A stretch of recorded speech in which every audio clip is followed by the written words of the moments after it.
સવાલ બરાબર વાંચો, તમને સવાલ ખબર પડ્યો નહીં મને હજી. Prove that the perpendicular. Yeah, perpendicular prove કરો. પરપેન્ડિક્યુલર પ્રૂવ નથી કરવાનું. The tangent to a circle passes through the center. એટલે તમે શું કહેવા માંગ્યા? આ આ ટેન્જન્ટ છે આ તો અને આ 90 બને એવું પ્રૂવ કરવાનું. હા એ તો થિયરમ 10.1 માં પ્રૂવ કરેલું આપણે. ની મેં તો એવું કીધું આ ક્યાં કર્યું અહીંયા 90 પરપેન્ડિક્યુલર આયરો આપણે થિયરમ 10.1 માં પ્રૂવ કરેલું. હમણાં એવું પ્રૂવ નહીં કરવાનું મને. બરાબર વાંચો. કઈ કે જો આમાં હું પ્રૂવ કરવાનું મેં કહી દઉં. પોઈન્ટ ઓફ કોન્ટેક્ટ આયરો છે ને, હા આમાંથી આપણે પરપેન્ડિક્યુલર ડ્રો કરીએ ને તો એ સેન્ટરમાંથી પાસ થાય. આમાં સેન્ટર કઈ જગ્યા છે? બાય ચાન્સ માની લે મારું આ સેન્ટર, તો જો પરપેન્ડિક્યુલર ડ્રો કરે તો એ સેન્ટરમાંથી પાસ થાય એમ. આમાંથી સાઈડ પરથી નહીં ગઈ લાગે, સેન્ટરમાંથી પાસ થાય એવું આપણે પ્રૂવ કરવાનું. એટલે આયરો અમે હવે નામ લખી દે મારું ઓ, ને આયરો આ એક્સ ને આયરો આ વાય. હવે આ બધી વસ્તુ મેં લખી લે. પહેલા લખવા પડે inner circle, O is centre, પછી એક્સ વાય ઇઝ ટેન્જન્ટ, ને P is point of contact.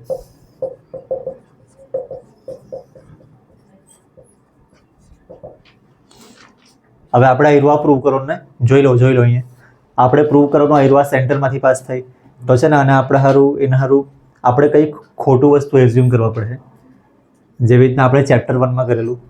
ખાસ કરીને તમે લોકો કર્યું નહીં હશે. આપણે ઓ માંથી પાસ થાય એવું પ્રૂવ કરવાનું છે.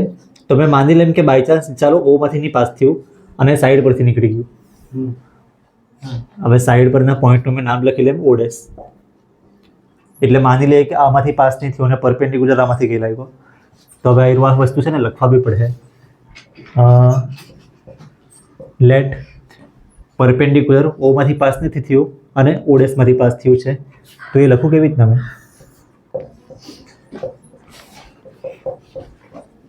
Late perpendicular does not passes from O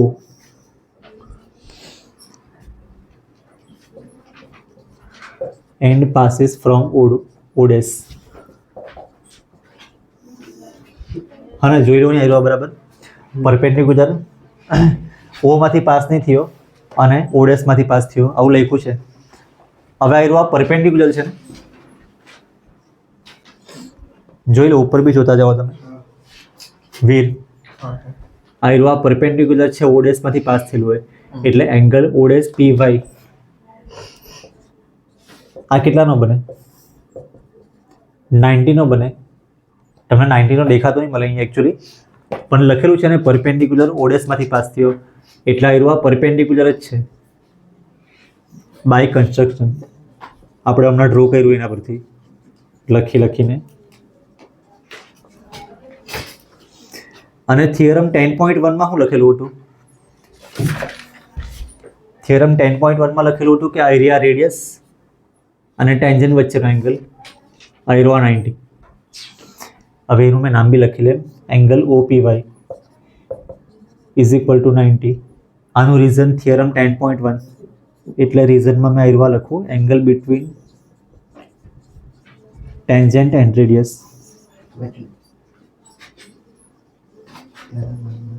શું થયું?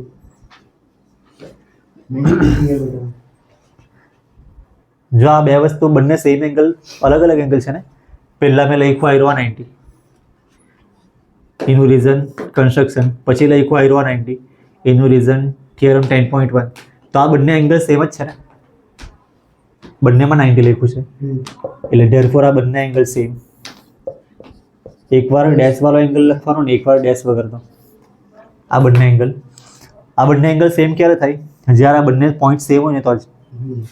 બસ તો એ જ વસ્તુ લખવાનું છે. Therefore O dash and O dash and O are coincide. તમને કોઇન્સાઇડનો મતલબ ખબર છે?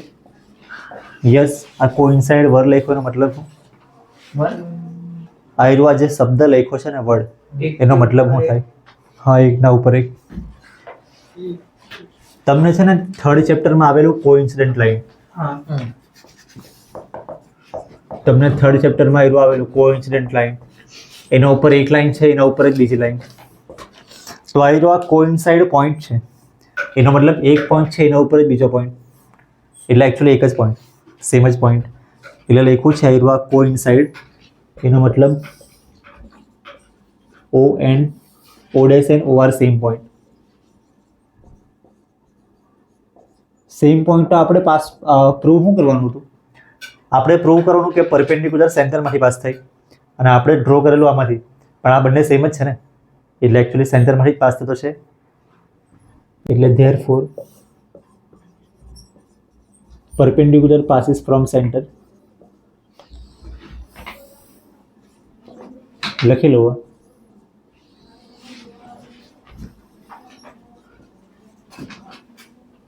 હવે આ બધા જ સવાલ બચ્યા છે. હારા સવાલ આપણે